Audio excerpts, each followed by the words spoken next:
process. This is what the Board of Education basically directed us to do. And so we have a scripted set of questions that we will ask. There won't be any questions from the audience. And then the board established this criteria and identified all from our stakeholders' input, which is very, very important. We'll have about an hour forum. Dr. Dupin will start here, and the community forum will take about an hour, and then about a 15-minute break, and then Dr. Griffin will come over, we'll have a little break, and then we'll switch, so you will get to see both candidates. At the end, which is very important, we will pass out a sheet for you to give us feedback. That feedback is very important. It will go directly to the Board of Education tomorrow. And so that's pretty much our format tonight. I very much respect the fact that you are here. It shows you deep care about your school district and the community, and I appreciate that. And so I would also ask that you be respectful of both candidates. And then at the end, we'll give you an opportunity to give us feedback. So without further ado, I'd like to introduce Dr. Dupin. We'll jump right in because we're on a tight schedule. And Eric, the questions are in front of you. I'll read it so that we go ahead and get we'll hit that first question. And you can see, tell us about your background and why you want to be the superintendent in Humboldt Unified Schools. Thank you, Dr. Tyrell. Can you hear me okay? Yes. All right, I'm going to try. If you can't hear me, let us know. The only reason I want to hold the mic is because I want to honor the people that are viewing online. And there's a yellow piece of tape right here that I can't cross and stay on the camera. So that's where I'm going to kind of work this zone this evening. It really is a privilege and honor to be here. My name is Eric Dupin. I am currently the Chief Academic Officer in the Creighton School District, which is in Phoenix. But that's not the big part of my story. I grew up here. I'm from Chino Valley. I was born in Prescott Hospital. Mom and Dad still live in Chino Valley in the house I grew up in that they've lived in since I was 3 years old. A graduate of Chino Valley High School. I don't know how that fares with all of you. I know the Bears are down at Diablo Stadium right now. I think it's the semifinals for baseball. We're going to cheer them on tonight. Go Bears. But I'm from this area. And the question was, why did you apply to be superintendent in Humboldt Unified? This community is near and dear to my heart. And when I saw that the opportunity came open, I thought, what a wonderful opportunity to return home to give back to the community that gave so much to me. I started here. I left Chino Valley when I went to Northern Arizona University. I completed my degrees in elementary education in Flagstaff. And at that time, I actually returned here to student teach at Mountain View Elementary, which is just up the street. Had a fantastic experience, mentored by a great principal, a couple of great teachers, and had a fantastic time. I wanted to stay. I wanted to work there. The principal sat me down when I was finished with student teaching, and she said, "Would love to keep you, but we don't have any open positions." Because believe it or not, at that time, this is how old I am, there weren't any open teaching positions in Humboldt. And that's how much the profession has changed in the period of time that I've been in it. I know one of the things that's important here is the retention, the attraction and retention of quality staff. And that's something that you deserve, something that your children deserve, the community needs. And I'm passionate about that work. So the guidance that we got from the university at that time was take the first job you're offered. So I was offered a job in Phoenix. It was the first one I got. So I went, and it's where I've stayed. I was blessed to meet my beautiful wife, Danielle, who is in the audience this evening. We were teachers together, teaching kindergarten, first grade. I've taught a variety of grades. I've been an assistant principal, a principal, the director of curriculum instruction and assessment, and then most recently, chief academic officer, which is like assistant superintendent. I cover curriculum instruction, assessment, special education, community education, Creighton athletics, all of our federal grants programming, and community engagement and outreach. I've been in my current district for 19 years. I'm not the kind of person who's just looking for a place to go for the next hop. I'm committed, and I love what I get to do every day. All right, next slide, please. Again, describe your leadership style and be sure to address how you would build and maintain trust with the various groups you may work with in the community. So my leadership style is what I call sustainability leadership. And that's not one that you're probably going to get when you Google things. And I'm not talking about sustainability like environmental sustainability. Really, what it is about creating long-term change for continuous improvement. So one of the challenges that we in public schools and probably all kinds of other organizations face is the temptation to start one thing and then within just a couple of years move away from it onto something else. And that creates a tremendous drain on resources. It wears people out. It's just exhausting, and it also really interrupts learning for children. And so sustainability leadership is about kind of planning for the long term and building the capacity of everybody who's working together to feel like they're accomplished, feel like they're contributing, and feel like they deeply understand what they need to do in order to improve conditions for teaching and learning. So basically, that's a pretty fancy way of saying I spend a lot of time in conversations with people. I spend a lot of time giving coaching, training, guidance, feedback, so that people know exactly what they need to do to grow, to succeed, and to fulfill their potential. So that we can get the best investment, so that we can have the best impact for kids and learning. There's some real simple kind of pillars of sustainability leadership. I believe it's important to allow people or make people feel trusted in their expertise. And in order to do that, they need to have training. They need to have guidance. They need to have some of that feedback. They need to have a place where they can go when they feel like they're not succeeding. It's very important, probably in any organization, but in schools, it's really important for people leading schools to be able to say, I don't understand. I need some help. I'd like to brainstorm. I'd like to ask some questions. And that's a lot of what I do, is engage in those conversations. And I know that some of you are here this evening because you've heard some things about my work and some things I've read. And fundamentally, I invite conversation about that work because really what I'm focused on is helping leaders effectively lead. And the role of the superintendent is to uphold the law and to uphold the values of a community as they are expressed in policy. And so all that ties back to sustainability leadership, helping people see their role and the difference they make every day. Next question. Describe an effective superintendent communication plan to involve both internal and external stakeholders in important educational decisions within the district. I believe in the importance of having incidental communication, which is along the way, running into one another in stores, parking lots, and school events, the casual kind of communication that happens naturally in a community. Essential. I got a chance to shake hands and talk to a few of you this evening, and that's how I would operate as a superintendent. Beyond that, I also believe in very intentional communication, which involves creating meetings like this that are regularly occurring, that people can plan on, and people can put into their calendars and be part of.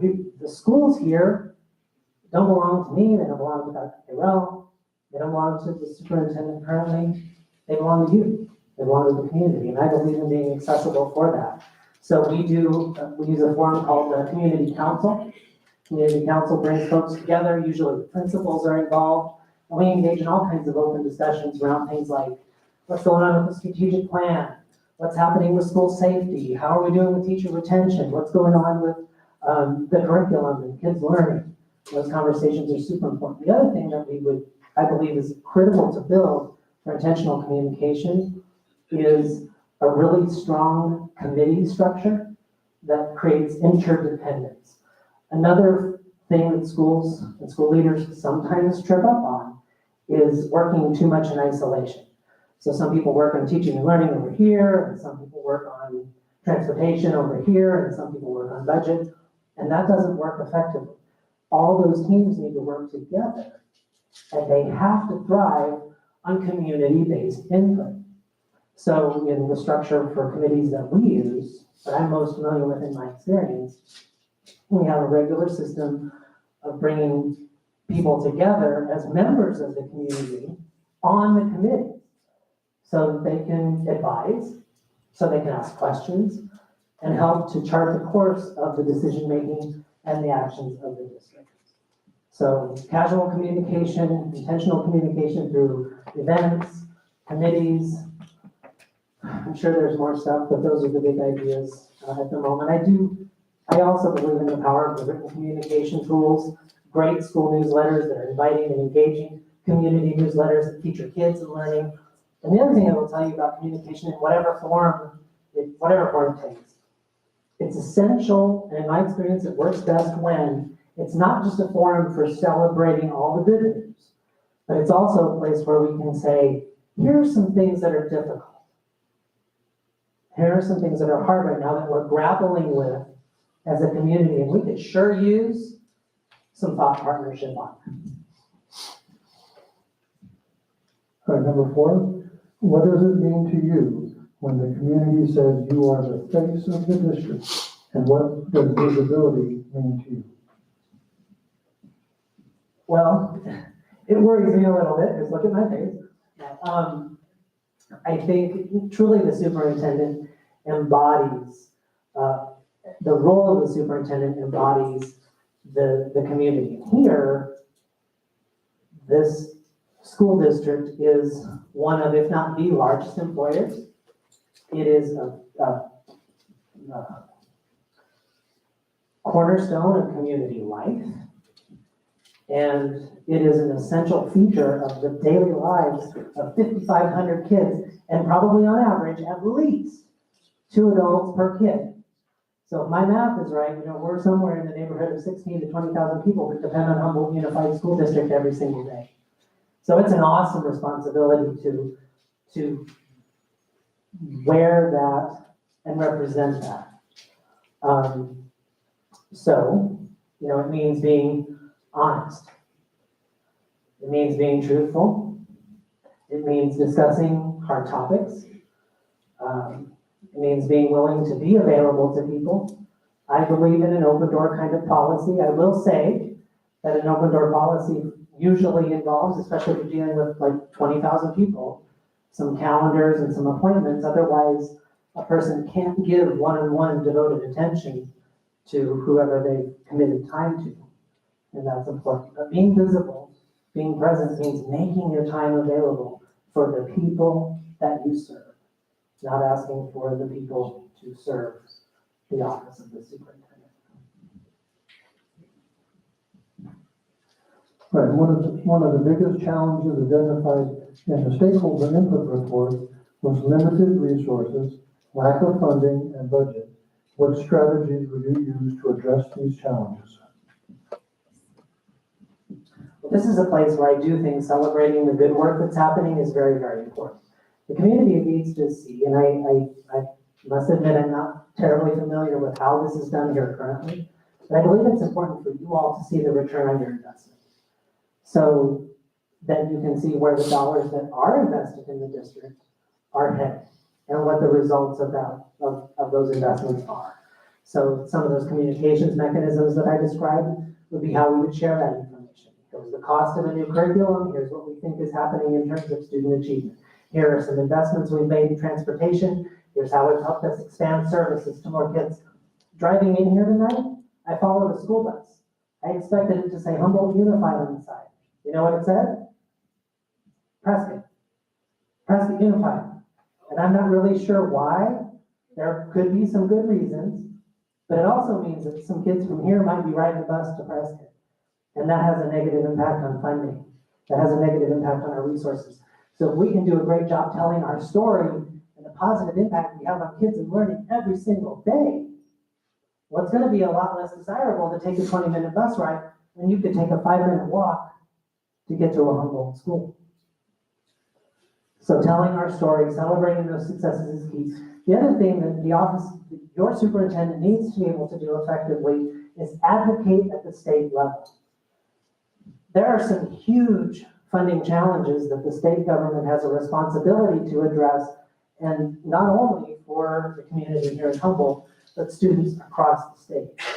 So I myself am an active member of Arizona School Administrators, the Greater Phoenix Education Management Council, and I believe that those relationships are absolutely critical so that your superintendent can advocate for you at the state level. You know, when I was growing up here, and I hear it now still, you know, there's this common notion of the great state of Maricopa, all the energy, all the effort, all the actions down there south of Anthem. And, you know, the truth is, as a state, every single child matters. Every single teacher matters. You all are very important and deserve that advocacy. So in terms of resource allocation, resource development, and increasing available resources, I would say that that advocacy is absolutely critical. I think also too, there needs to be a system for some auditing, some assessment of how the current set of funds are being used, and if there's a way to redirect them to create greater return on the current investments. That's a way to be efficient and effective. But advocacy for more funds that truly belong in these schools that already exist is where I believe it's important to place effort. Number 6, what do you see as the future of curriculum, instruction, assessment, and professional development at HUSD?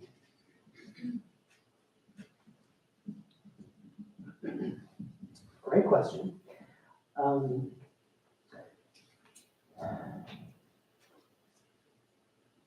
I believe in a process. So HUSD currently has a philosophical statement online about curriculum that I think is accurate and vital. And it's basically this. The standards, the Arizona State standards, are the foundation of the curriculum. It's not the textbooks, materials, or online programs that are purchased to support those resources. So the curriculum is that set of state standards. They're of high quality, they are deeply research-based in most cases, and they're designed to inspire creativity, curiosity, deep, high-level thinking, and rigorous achievement for all kids.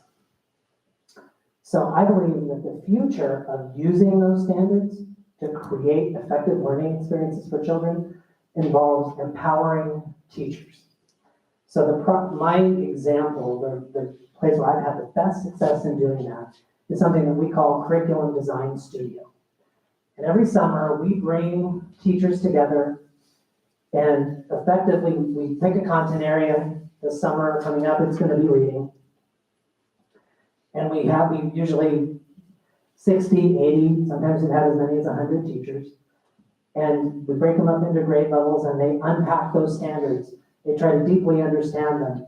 They build lesson ideas. They gather resources. They look at the books and the materials that we have and they thoughtfully align those materials to our curriculum. So we produce calendars, we produce pacing guides, and the teachers do it. And there's so many benefits to that work. The first thing is, we refresh our curriculum tools every year, one content area at a time. The second benefit is the teachers really get an opportunity to learn and grow. And third, they get to do some summer planning so they don't start the year exhausted or behind, kind of feeling behind. And we know that being overwhelmed is a huge condition that our teachers are grappling with right now. So it helps get a kind of a jump start on the year. And then we do provide hourly compensation for that work because it's professional work.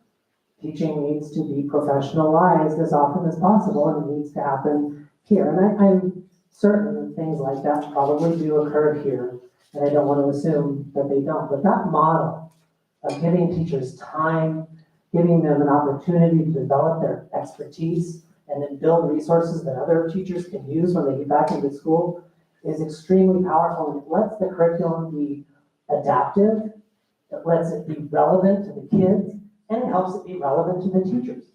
They all want to be able to engage in topics that are interesting, that are important, and that will create that rigor and academic excellence that we all want for all kids. So I see it as a very organic future for the development of curriculum, and the curriculum belongs in the standards and the resources that are created, not in purchased textbooks, programs, online tools, those kinds of things. All right, next question. How do you ensure HUSD students are well-rounded beyond standardized testing?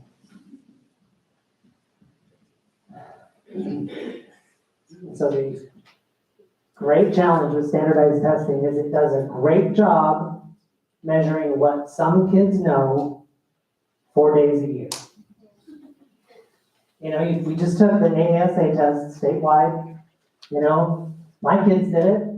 You know, they say, take the reading test, 40 minutes one day, another 40 minutes another day, whatever. And so we know we're going to get a report that says, here's how they did on this day. Now, as a systems leader, do I pay attention to that information? Yes, absolutely I do.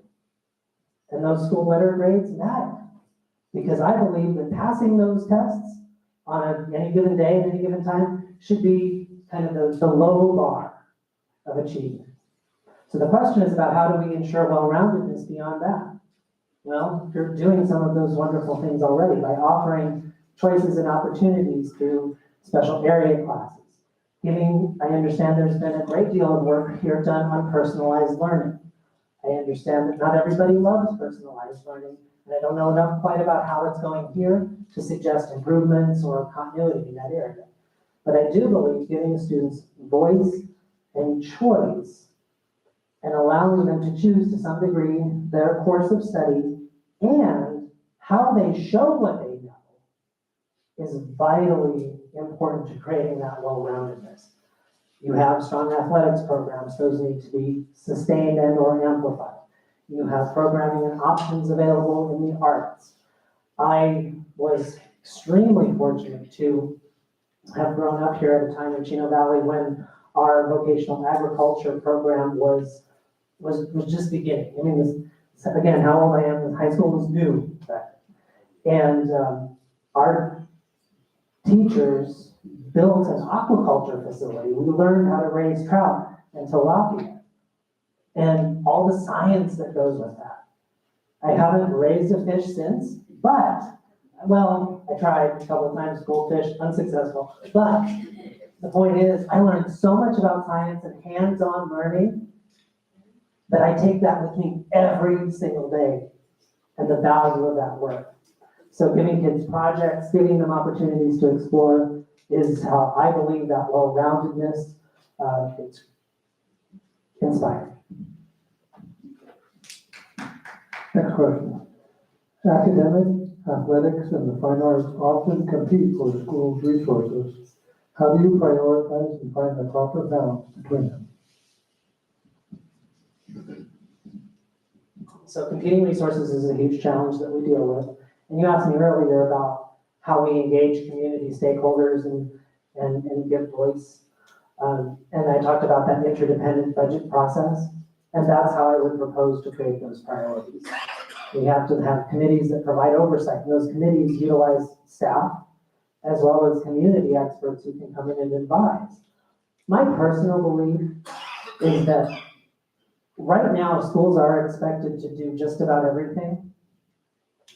And I have, as a professional educator for several decades now, struggled with the notion that schools are expected to do everything. So I will be honest and tell you, I do think that academics have to be priority one. You know, kids need to learn how to read. They learn how to write. They need to become mathematical thinkers. They need to have scientific awareness and critical thinking skills. And that's kind of the core mission. You know, teachers call that best first instruction. It's prioritizing those pieces first. So keeping the dollars as close to those functions as possible is absolutely essential. And that's what I would personally prioritize as the first job. But beyond that, most kids don't come to school for reading, writing, math, science, and social studies. They come for the other stuff. They want to dance, they want to sing, they want to do theater, they want to play football, they want to have basketball. So I think being able to be very thoughtful about how we are efficiently utilizing the resources we have is critical. I also know that for strong athletics and enrichment programs, community partnerships are absolutely essential. The baseline funding that the school district receives, regardless of what district that is insufficient to provide the access to enrichment opportunities that children typically want and need. So working closely to establish partnerships for boosters and support clubs is necessary in order to create the range of options to fully address the funding needs to round out a program of academics and ongoing enrichment. Number 9, in school districts across the nation, school safety has become a primary focus and priority. What experience do you have with school and district safety, and what measures would you want implemented to help ensure safety for students in HUSD? I have a great deal of experience with school safety. Pardon me. One of my roles currently requires me to act as the liaison on matters with the Phoenix Police Department. And so anytime there's a threat, concern, or there are mandatory reporting issues, I usually work with the building administrators or the threat assessment team in order to ensure that we're following policy, we're following the rights of due process to everybody involved, and that we're working collaboratively with the Phoenix Police Department. And what I've observed here is that you all have a tremendous asset in terms of the relationship that exists with the local police department, the sheriff's department, other first responders. And so that partnership is key because for schools to be truly safe, the first thing is to tackle the physical perimeter, the buildings. And I don't know the most recent audit of those functions that was completed here, but I would propose that to be an important part of an early set of priorities for the new administration. To truly evaluate the physical facilities, determine to what degree they're hardened, to what degree access is managed, to what degree visitors and others are monitored when entering campus, just basic security practices.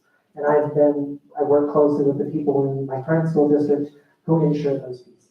One of the things that we had to do upon completing a safety audit of our facilities was change the entrances to our buildings to create more locked doors, separating the public from the students and the teachers and staff and others who are inside. So in some cases that required some office renovations, it required some additional plexiglass and other security measures just to provide more separation. We had to use bond dollars to accommodate those renovations. So that's kind of the first step, safety audit, looking at facilities. Second step is monitoring or auditing the safety plan. This past year in the current school district, we revised all of the safety plans for every site and every department. Safety plans address everything from lockout to lockdown to an evacuation of the campus and reunification. Then those have to be practiced. And it's frightening to do that. We've had a couple of practices this year. We've learned a lot. One of the practices allowed us to learn that some of the doors didn't lock the way they were supposed to do. So now we're investing significant amount of resources in rekeying and relocking, redoing the locking systems on a number of our doors in our facility. And then, so those have to do with the facilities and the preparation of the people involved. I think school safety also starts with ensuring that students and teachers and staff understand what to do if there is an emergency kind of situation, how to report, how to respond. And then I also believe in a safe and orderly environment relative to discipline and behavior. Because a lot of the threats actually, when we deal with external threats for sure, and I know that that's an absolutely pure priority. But a lot of what makes people feel unsafe in schools, in my experience right now, is some of the behavior that happens inside on an ongoing basis. So making sure that the bullying policies and practices are clear and understood, making sure that school expectations are clear, that they're clearly taught and clearly communicated to the kids, to families, and to some degree making sure that students and teachers and staff have voice in determining what those rules and expectations are. All that helps to create a climate and a tone of safety, respect, and trust within the school so that it can be safe from threats that would come from outside the school. We're on our 10th question. We're a little halfway through our time frame. We're right on track. So good pacing. Number 10, what are your expectations for continuous improvement of learning and instruction in HUSD? And what evidence do you accept demonstrating that students are learning? One of the practices that I've had experience in building over the last 3 years was something that we call the Data Action Response Team. And it's not radically new or unheard of, but fundamentally what we do is on a quarterly basis, and I believe this practice is essential, and I would propose to continue it if it doesn't exist here. On a quarterly basis, the entire educational services team, I make it sound huge, just like 4 people, we meet with the principal at each campus. Sometimes if they have an assistant principal, that person comes, or an instructional coach. But we meet and we dig into all the relevant data sets that we have that are indicators of the impact and the work of the school. The things that we examine are what we call learning look-fors. So we talk about instruction and what the experience of learning is like for children. We talk to principals about what they're seeing when they're in classrooms, what kind of feedback they're giving teachers on, what they're working on professionally to elevate the practices and to support the implementation of the curriculum that I talked about earlier. So we focus on learning first in those professional practices. The next thing we dive into is chronic absenteeism, because kids can't learn if they're not in school. Basic logic. So we dig into those lists and we find out who's coming to school and who's not, and we help the principal build a plan for follow-up. There was, we've struggled to get all the kids back following the pandemic. We're close, but we lost some connection and continuity there. So we've had to work really hard to ensure that we're getting kids back in, we're holding families accountable, and we're reaching into families who need support, guidance, encouragement, or resources. You're blessed to have a fantastic family resource center here. I got to see it last week. Beautiful. Sometimes that's what keeps kids from coming to school, so we explore those issues. Then we look at something like special education inclusion. We monitor the kids with IEPs to see if they're being truly served in the best possible setting. We look at how much access they get to general education experiences, because that's an essential part of making sure that a school is effectively functioning. And then we dig into test scores.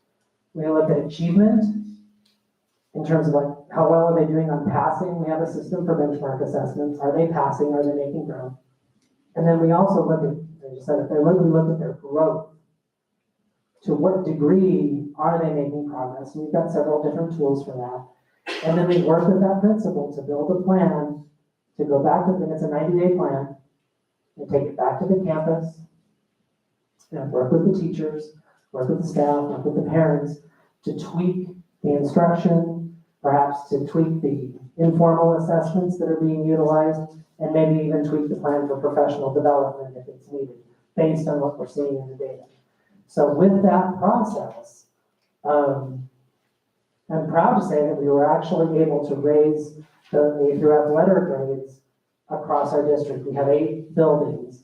2 of the schools kept the same letter grade that they had. All the others went up, and 2 of our schools actually went up by 2 letter grades. And so just maintaining that consistent focus on those elements that matter. Solid instruction, attendance and support for kids, academic measures in reading, math. Those were the kind of core elements to advancing continuous improvement for achievement in our schools, and that is what I would propose to work on. Next question.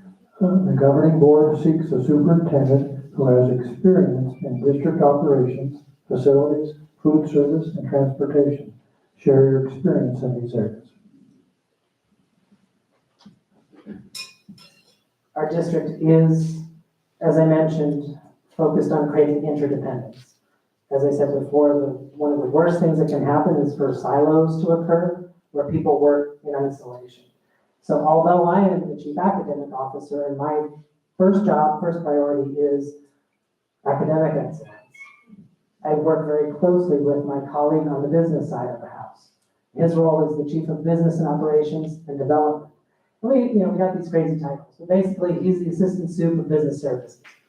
And he and I are extremely collaborative. So he's given me insights into the budget development process and allowed me space to contribute to how we plan for the investment of capital funds. So we have a long-range plan for the investment of capital dollars for technology, for curriculum resources, for other tools. I also oversee a new school design team. We've done 2 new builds or landlocked in the city. And so our methodology is sometimes we have to tear down an old building. Actually, one of them was condemned, took it down, rebuilt a whole new school, and we're in the process of doing that again. So I've overseen that work in collaboration with him. So dedicating deep planning to the bond process, working closely to develop the instructional model for the school, and in collaboration, the architectural model for the school, so that the school can truly match the intended purpose, has been very important. I also had the opportunity to oversee the district's investment of all of our ESSER funds, which were the federal government's funds to offset the impact of the pandemic. And so I worked closely with the community to establish a set of priorities focusing on academic excellence, enrichment, access and safety. We had community engagement and outreach and continuity of operations. And so we monitored the investment of those funds to keep the district going, to keep us moving forward. And we come back to a team of community stakeholders and staff every 6 months to report progress and to talk about vacancy savings. Where do we think we're going to spend money that we haven't? What should we do differently with these funds? Let's redirect them. So that has been the most recent and probably the most substantial experience that I have in terms of budget and utilization of budgets in support of community priorities. Work closely with our food services team because one of our systems in educational services is the master course schedule and the development of strong master course schedules that support all the learning priorities that we have. But the master course schedule has to revolve around lunch, most important part of the day for a lot of people. And so we, believe it or not, when you're trying to figure out where to put math, one of the things you have to think about is lunch. And so we do that. We also have to work very closely, and I do regularly, with transportation, especially as it relates to the transportation of students with IEPs. We have a number of specialty programs across the district that do require specialty transportation programming, and I am deeply involved in the directing of that work. Number 12, as you have prepared to become the superintendent of the HUSD, what are a few current practices you believe make us a great district, and share a few ideas that you believe will make us better? You have, as I've been able to read your resources, as I've been able to tour the area, the first thing that I've seen is that you have a remarkably talented and dedicated group of staff. From the stories that I've been able to observe online, from the stories that I've heard from people that I know in the community, the teachers, the professionals who drive the buses, the people who work in the cafeterias, supervise recess, all the things are dedicated, they're loyal, they're highly skilled, and that the people here are the greatest asset that you have. And I know that there's a strong desire to ensure that there's continuity there, that you can keep the wonderful people that you do have.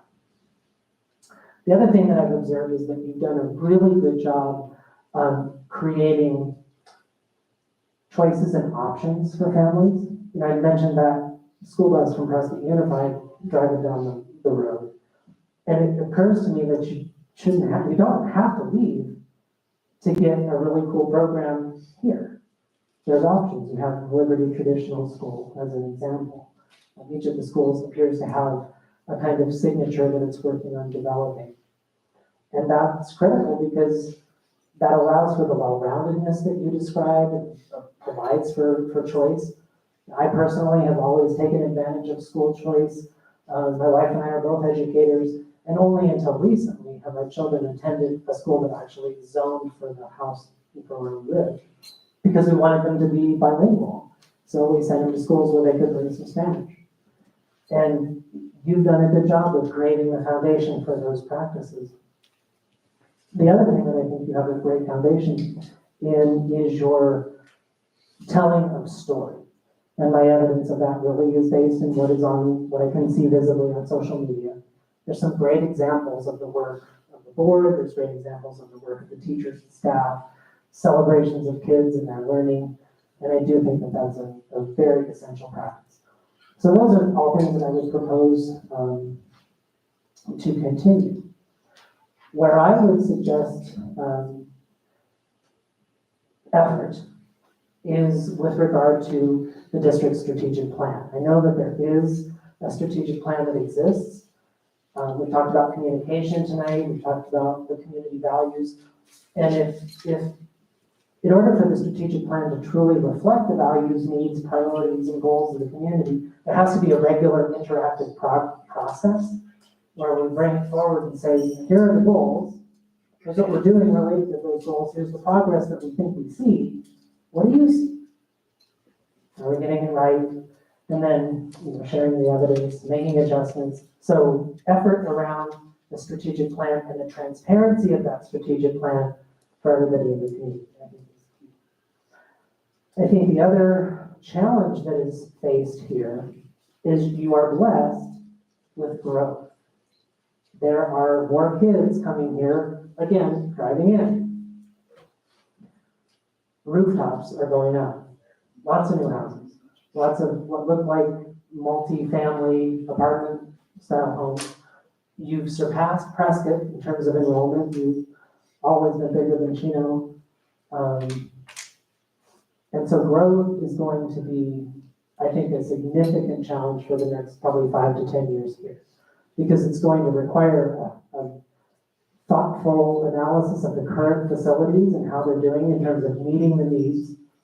It's going to require some thoughtful investment of community resources or conversations about what the community wishes to invest in things like school construction.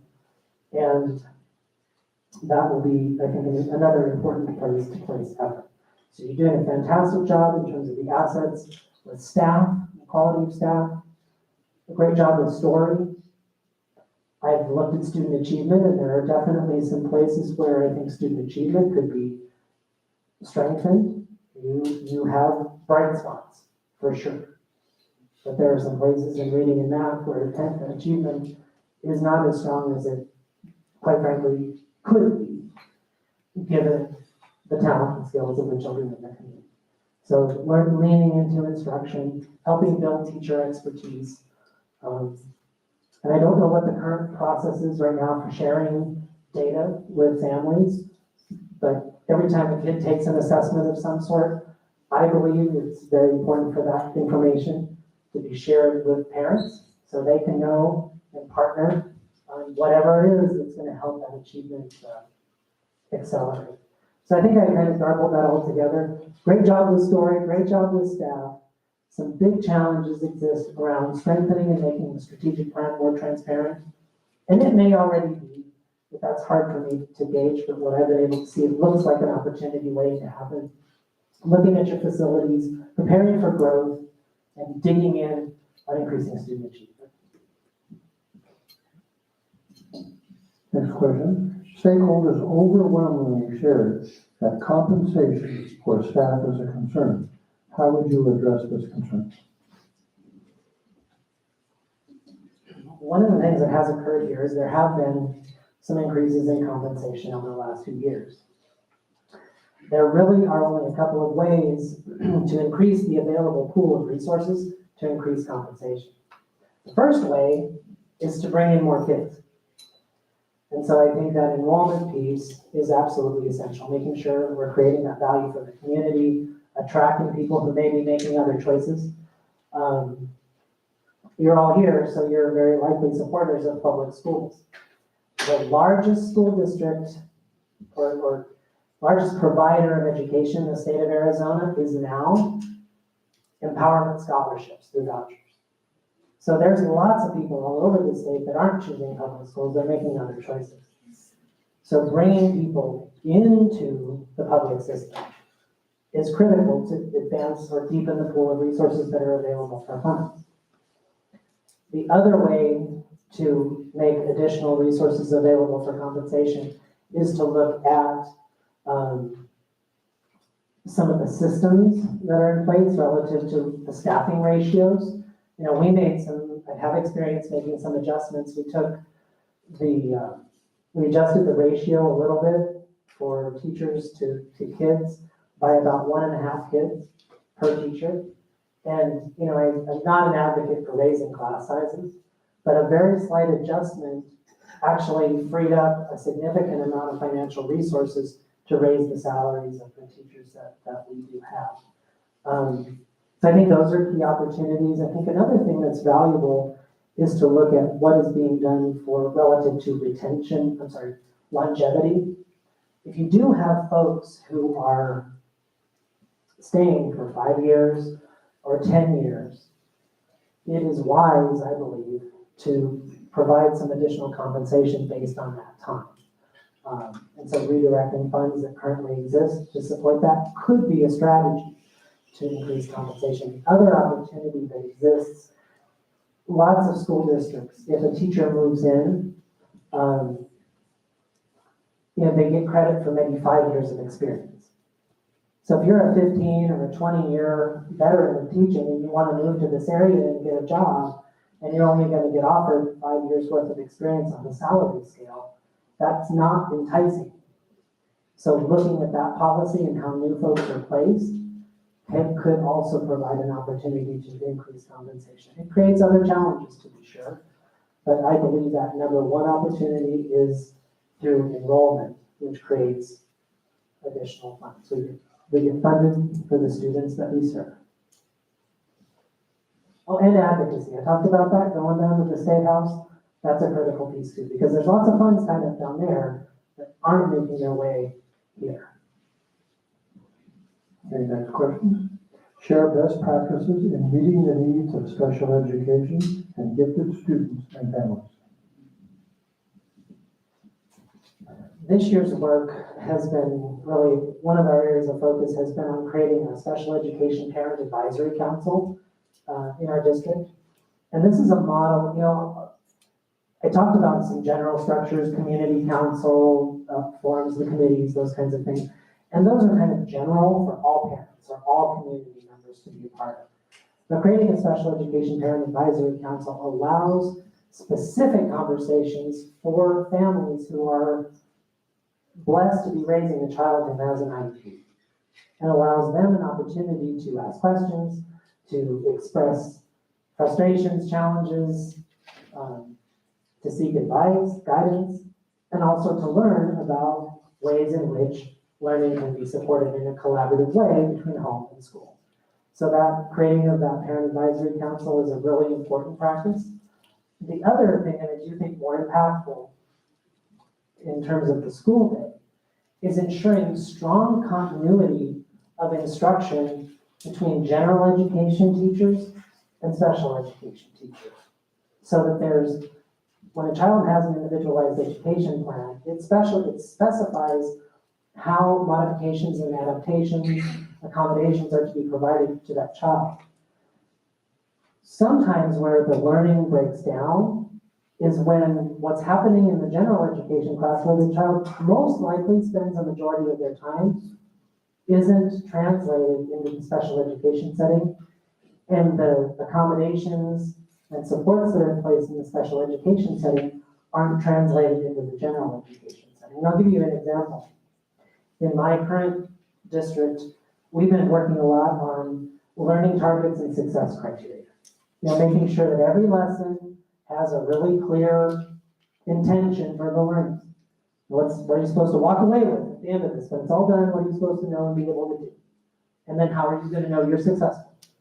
So we've been working with teachers, and our curriculum development process has supported that.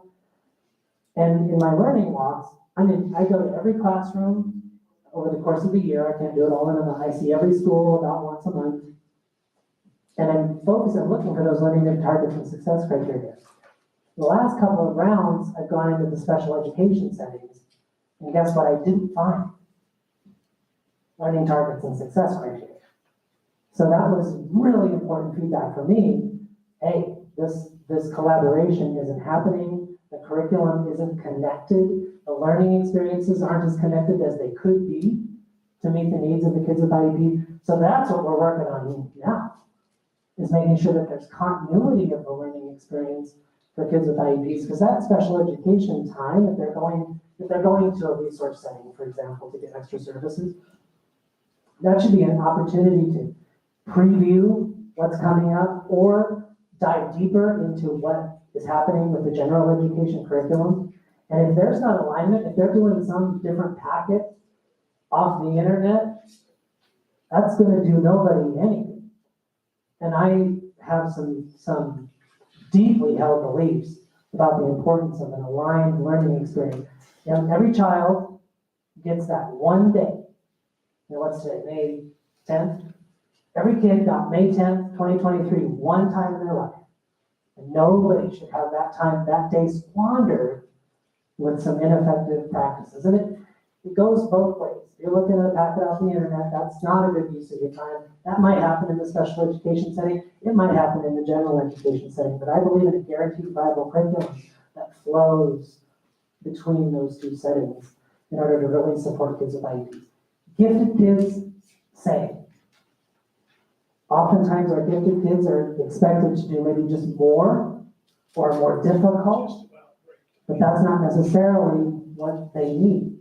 They need to be able to explore the general education curriculum with greater depth, maybe make some additional choices in how they express their learning, maybe have some topical freedom to explore topics of their own interest as they deepen their knowledge and their expression and their ownership of the standards for their age.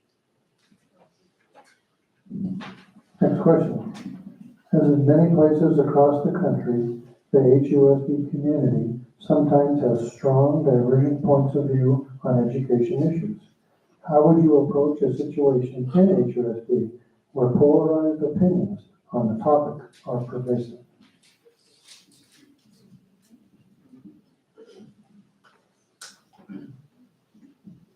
So I've been asked, a lot of people along the way over the course of the year, like, why do you want to be a superintendent? Why? And it goes back to a fundamental belief that I have that actually caused me to go into teaching in the first place. I don't want to sound cliche, but I really believe that public education is the foundation of American democracy.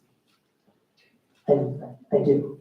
And public schools allow children to learn the fundamental tools for living in a free democratic society.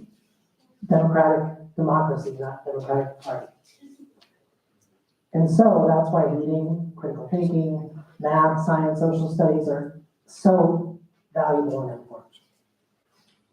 So as a superintendent, one of the responsibilities is to ensure that you are a facilitator of democracy.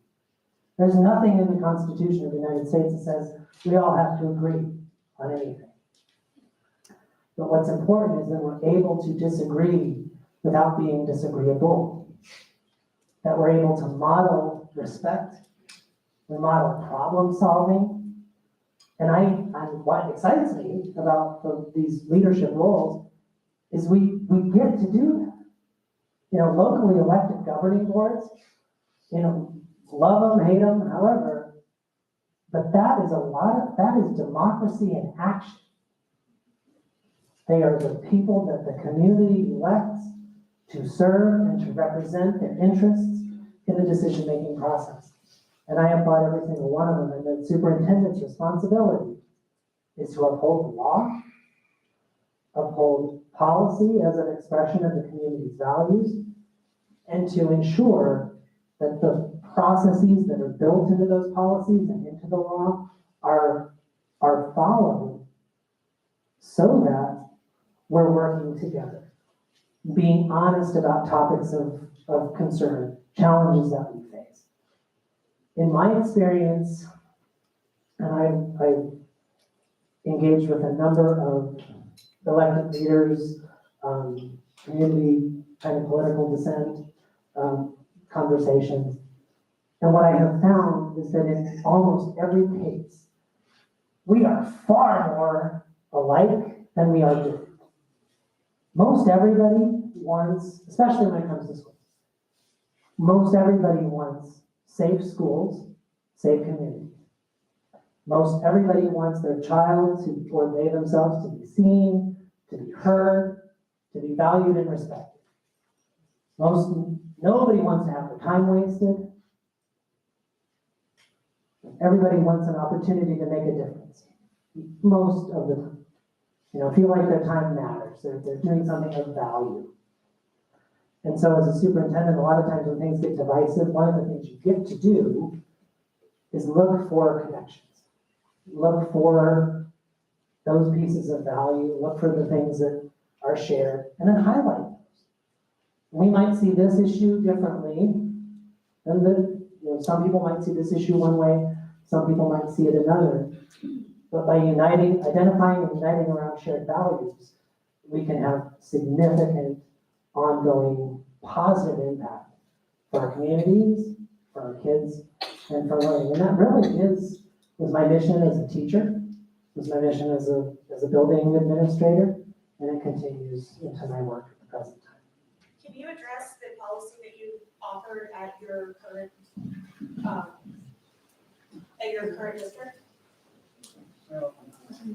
If we open it up for questions or comments, I think that's a big reason why a lot of us are here today. We're here because we want to know why you did a transgender dissertation. Yes. That's why I'm here. That's why I'm here to babysit. Raise your hand if you've ever done. I appreciate that. We did ask the question, it seemed, divergent. Democracy. After that.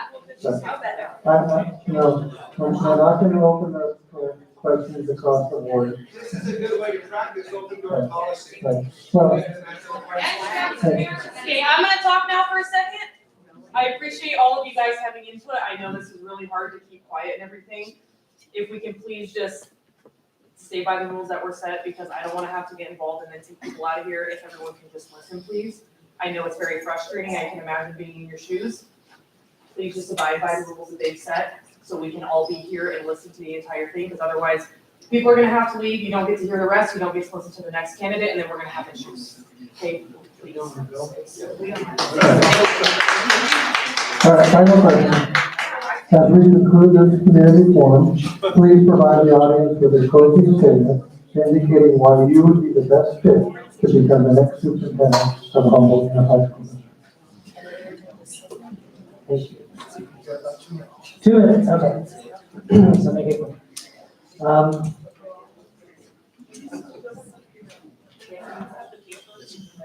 I believe in the role that schools have to create safe and effective experiences for all kids and their learning. And that work is an essential function of community. It's an essential function of family. And I will say this, though I can't respond directly. I believe in the role of parents in the decision-making process and the support of children. And I believe in the importance of schools in empowering children and parents to communicate well and effectively with others. And I understand that sometimes it's easy for educators to forget the simple truth that we're not the parents. And so I uphold the fundamental right of parents to make decisions about what's best for their children, and I believe that the superintendent's role is to uphold that as well. And we're right on time. I want to thank you all. Very good listeners, and I'm very appreciative of that. So we'll pass out the evaluations. Please take a minute to fill them out. We'll have about a 15-minute break in between, and then the candidates will switch rooms, and then we'll have a break, and then we'll start right back in for the second game. Thank you.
If I feed them right here, they should be just kosher.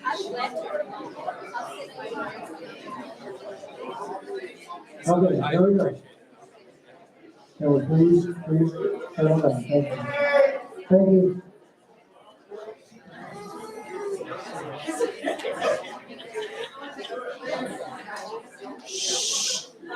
All right, we're ready to go. Very similar format, obviously. We have a series of questions. We'll ask the same questions for both candidates. I'll monitor our time, but we'll have the full hour that we give the other candidates. And so Dr. Griffin's ready to go. And we'll begin. The questions are in front of you. And then I'll hand her the microphone. Tell us about your background and why you want to become the superintendent in the Humboldt Unified School District.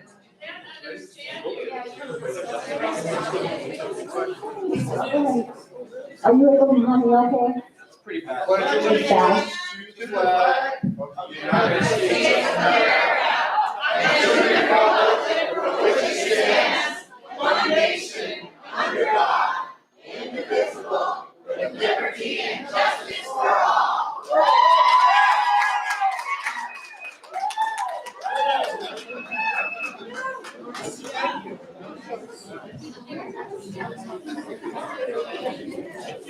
Thank you for that.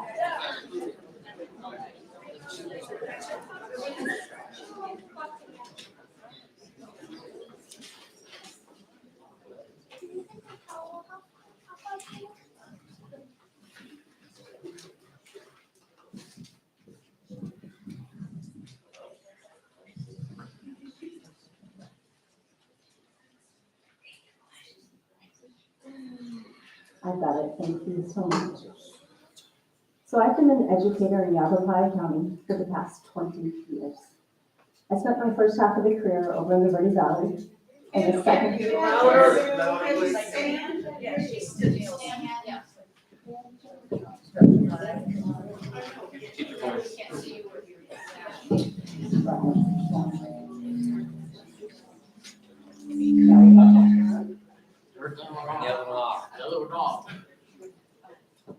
Oh, no.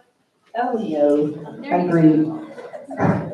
So I've been an educator in Yavapai County for the past 20 years. The first half of my career was spent over in the Verde Valley. The second half of my career is spent over here in Prescott Valley.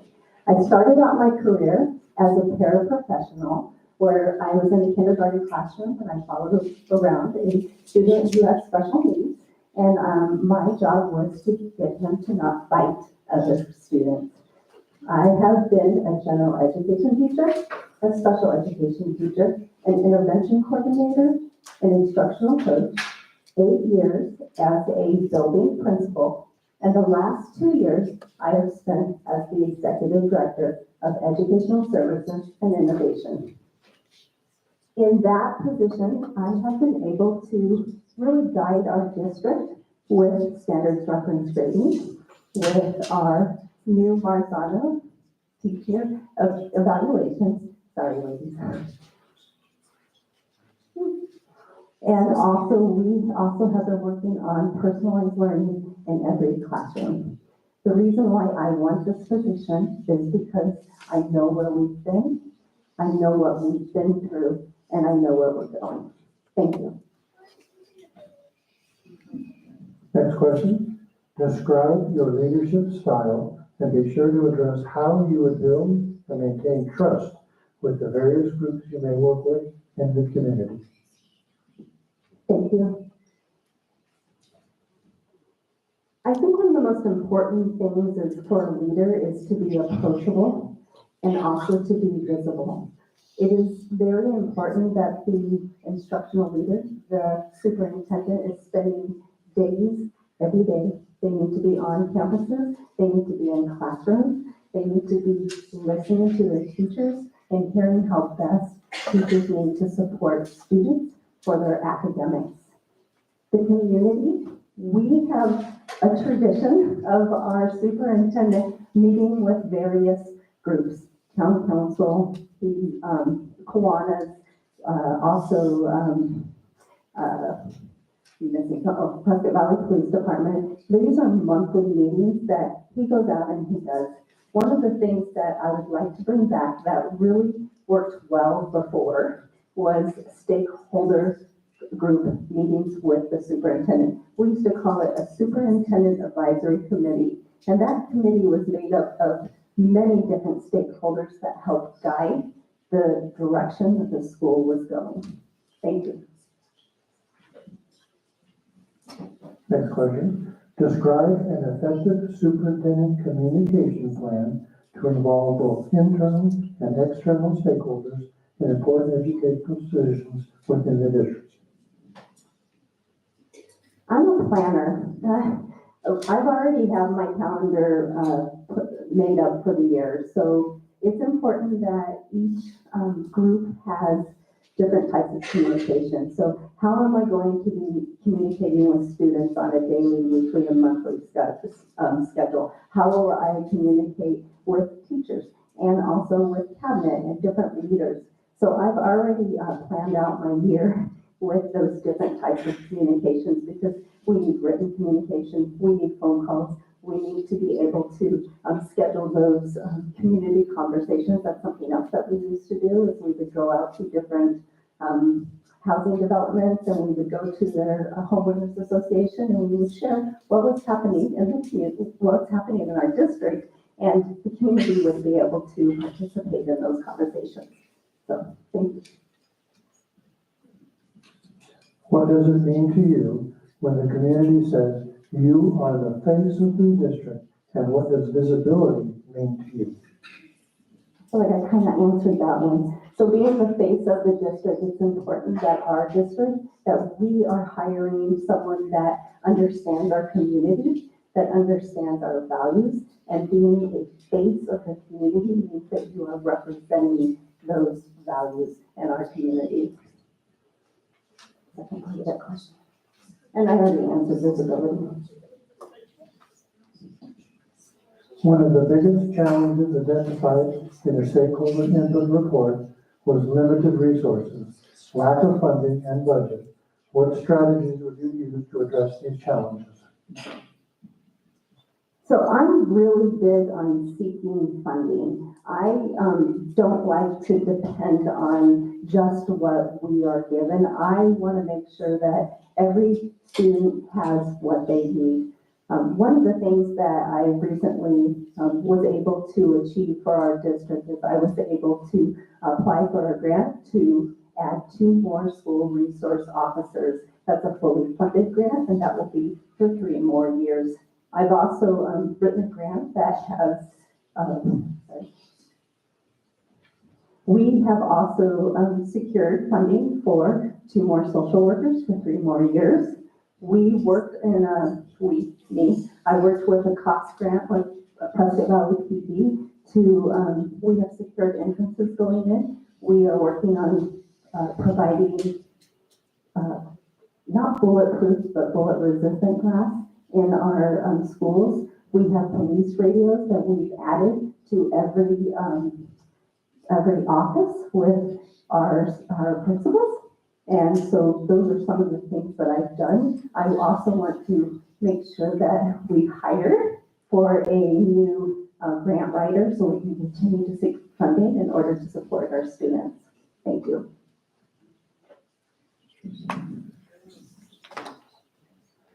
What do you see as the future of curriculum, instruction, assessment, and professional development in HUSD? So we've been on a journey to personalized learning in classrooms for the past 3 years. And with that journey, we have, we've done 5 different sessions, and those sessions have been able to, I'll stand up in a minute, thank you. Those sessions have been able to provide teachers with the resources they need in order to personalize learning in every classroom. Personalized learning is the ability to customize education based on students' interests and needs. Those lessons that we've gone through, those classes that we've gone through, have really helped change our mindset to understand that we will be able to provide instruction to every student in the areas that they most need it. So the most important thing as we move forward is that we continue on with professional, personalized learning. Thank you. How do you ensure HUSD students are well-rounded beyond standardized testing? So we have a lot of programs that we are running. We have arts and athletics, but on top of that, we've been able to provide a lot of after-school programs that really they're really cool. So we've got like an auto mechanics class, we've got leatherworking. We have been able to provide really a robust after-school program that helps grow our students and really pinpoints their well-rounded needs. Academic, athletics, and arts often compete for a school's resources. How do you prioritize and find the proper balance between them? It is a balancing act, and it's hard to say that any one of those is more important than the other. Every student has their own passion that we have to grow and develop. So when you look at a student who isn't necessarily really excited about academics, even though they're capable, they're fine, but what they're challenged with is with athletics, right? And so they really shine there, or they really shine with arts. So how could you make one more important than the other? We really have to walk that fine line, that balancing act, in order to be sure that those students can access all of those things.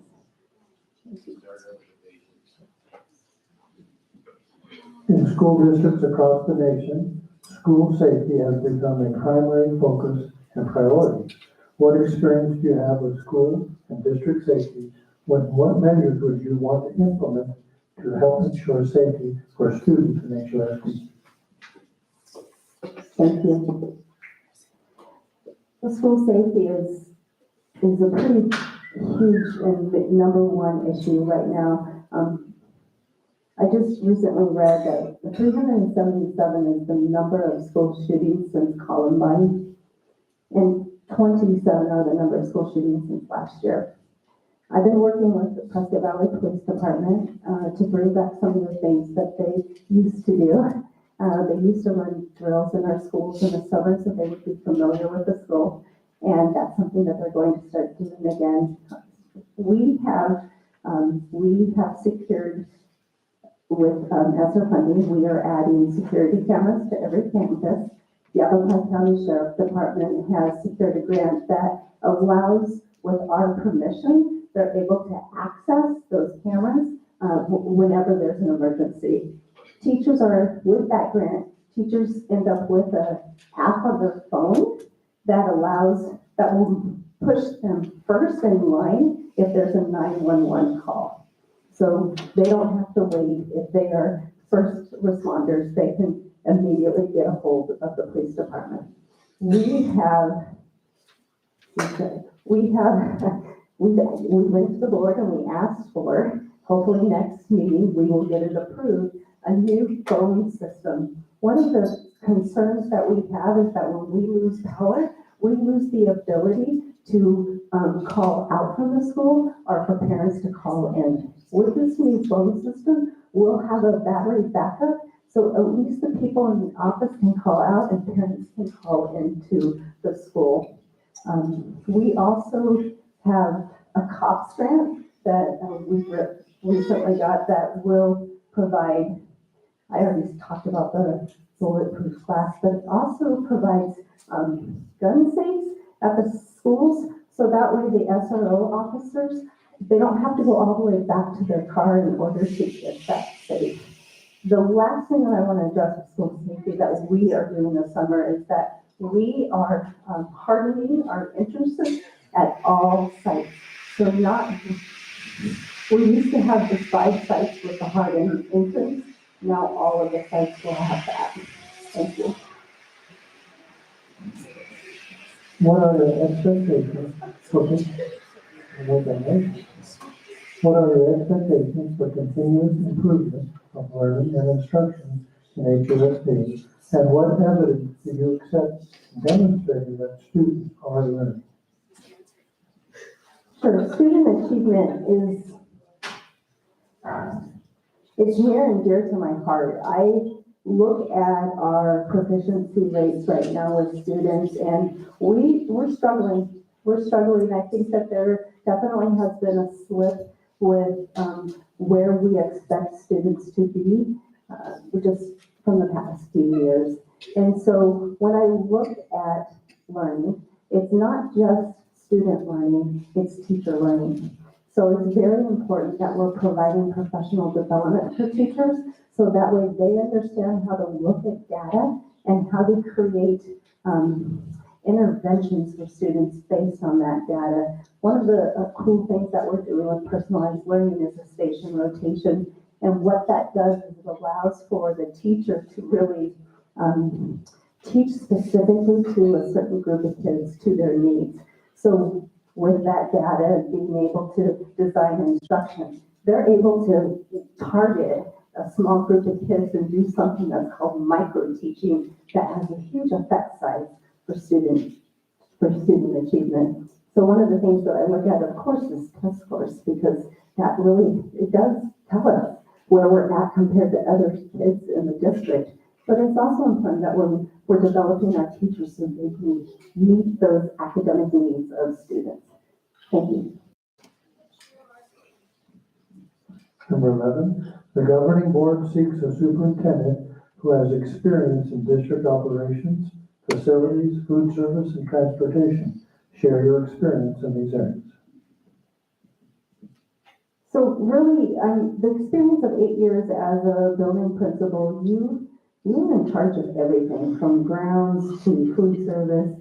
The last 2 years as the executive director, I've been able to be part of cabinet, and so we talk about all of those areas, and we plan for that. Food service is pretty cool because it actually makes money. So the building buckle is pretty amazing, and we just get updates from him. He just updated the board with the most recent, a lot of Golden Plate awards. Transportation, it's been rough this year. We've been having a lot of trouble finding drivers and filling those positions. With that, we've had to cut bus routes just because we don't have the drivers. And that's unfortunate because when we go back to school safety, having kids walk to school is not always the most safest option. So just that experience, the last 2 years of being part of cabinet and being able to provide guidance and support with the decisions that we make in those areas. Thank you. Number 12, as you have prepared to become the superintendent of HUSD, what are a few current practices you believe make us a great district, and share a few ideas that you believe will make us better? I miss our community connections. I miss the things that we used to do. We used to, like Prescott Valley Days that are coming up. We used to have a school that was represented. We had kids that represented every school in the parades. We had a lot of family nights at the sites that not only the family showed up to, but the community showed up to as well. So those are things that I'd like to see brought back. Families like their school. They don't necessarily like the district, but they love their school. They love participating in their child's school. So we have to give them more opportunity to be able to do that. Thank you. Stakeholders overwhelmingly share that compensation for staff is a concern. How would you address this concern? So we have, over the past 7 years, we have been able to give raises and stay very competitive with the other school districts in Yavapai County. We continue to look at the budget and look at ways that we can ensure that we're providing raises and being competitive in the future. One of the things, it's prioritizing, right? So we have to make sure that our staff is taken care of first, that they are they are the front line for our students. So it's a priority, and it's conversations, it's looking at the budget and seeing where the areas that we can really make sure that it's sustainable as we move forward. Thank you. Share best practices in meeting the needs of special education and gifted students and families. So our gifted program is kind of obsolete right now. It's from a lack of staffing, I want to be honest with you. In our special education program, we are having to contract out a lot of services because we're not able to hire the teachers that we need here. We need to look at our programs and look at a way that we can reconfigure them so we can meet the students' needs. Special education, you're guaranteed the general education first. You are a general education student first. And then you become a student with a disability who needs some supports. And so one of the things that we try to do in this district is we do what's called a co-taught model. We want to promote inclusion with our students. So teachers push in so they don't have to be pulled out as much as possible. That is a team decision. They have to decide of what the least restrictive environment is for that child, and it might not be the general education classroom.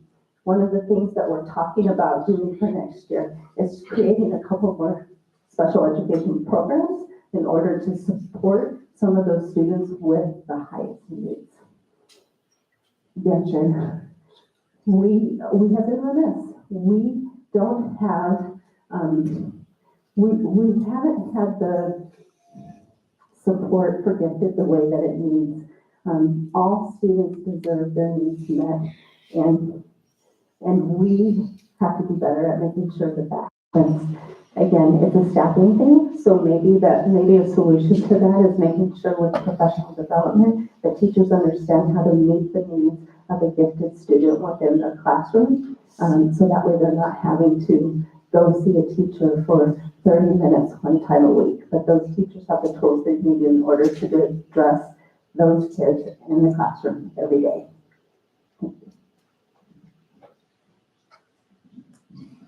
As in many places across the country, the HUSD community sometimes has strong, divergent points of view on education issues. How would you approach a situation in HUSD where polarized opinions on a topic are pervasive?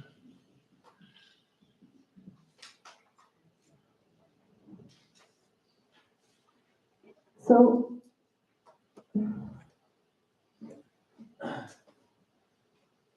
I see that a lot of you are angry at me tonight.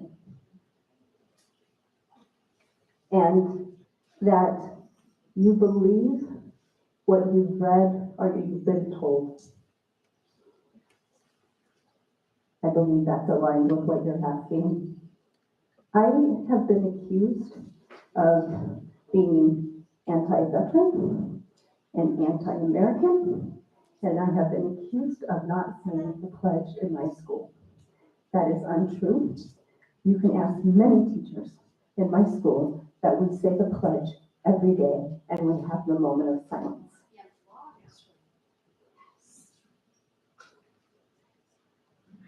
It's hard to stand up here with you glaring at me and you being angry at me, but I understand why, because you believe the lies.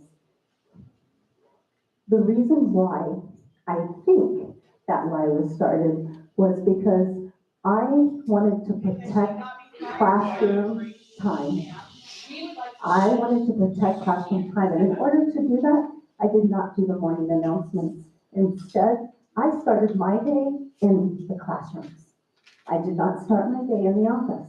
So I would walk from every kindergarten room to every first grade room to every second grade room, and I would go through every classroom. You know what would happen?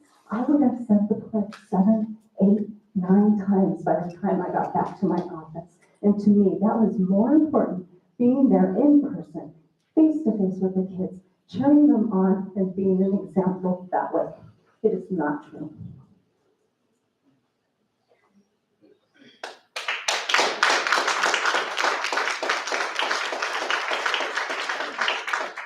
also dealing with diversity in education and in our community.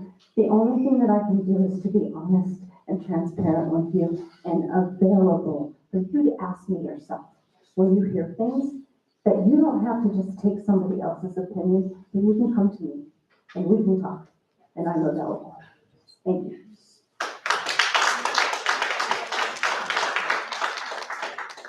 As we conclude this community forum, please provide the audience with a closing statement indicating why you would be the best fit to become the next superintendent for HUSD.